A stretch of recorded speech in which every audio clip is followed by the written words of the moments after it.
মানে কি বলবো ভাই, বলার মতো ভাষা নাই। শুধু ভিডিওটা শেষ পর্যন্ত দেখো আর ভিডিওটা বেশি বেশি করে শেয়ার করবা।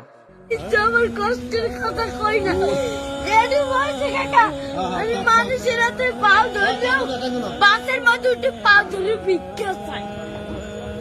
সবাই দেয়, ভিক্ষা দেয়, ভালো মতো দেয়। একজন আজকে একটা তোমার মাঝে খালি একটা মুরগি চাইছি দেখে কেটা পারছে? একটা হুন্ডালে একটা সারে এবার ওনাকে টাকা দিতে অনেক কষ্ট তোমার এখন আছে কে? মতো বাপ নাই, আছে ওই একটা মা।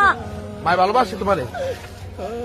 মাই বিষ্ণের বইরে রয়েছে কাকা, মা যদি ভালো না বাসতে ওই টিভি আমি হালাইয়ে তুই যা আর একটা বিয়ে করতে হেলে মায়ের গর্ব ছিলাম, হেলে একটার বড় করতে না।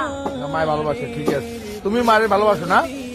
আমার মায় আমাদের একটা মুরগি খাইতে চাইছে, একটা তারের চাষ এই যে চাই লক্ষ্মী মুরগি চাষ। আমি তো কেটারে কই না কষ্টের কথা। লেখাপড়া করো, মাদ্রাসায় পড়ো। সকালবেলা পড়ি, এই বিয়ের বেলায় এই টাকা